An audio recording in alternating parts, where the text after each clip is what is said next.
அன்னையிடம் நீ அன்பை வாங்கலாம், தந்தையிடம் நீ அறிவை வாங்கலாம்.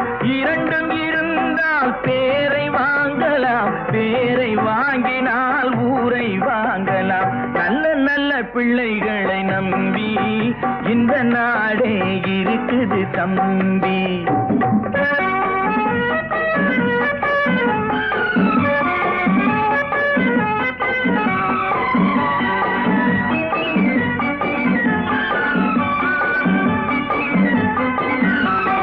கருணை இருந்தால் வள்ளலாகலாம், கடமை இருந்தால் வீரனாகலாம், பொறுமை இருந்தால் மனிதனாகலாம், மூன்றும் இருந்தால் தலைவனாகலாம்.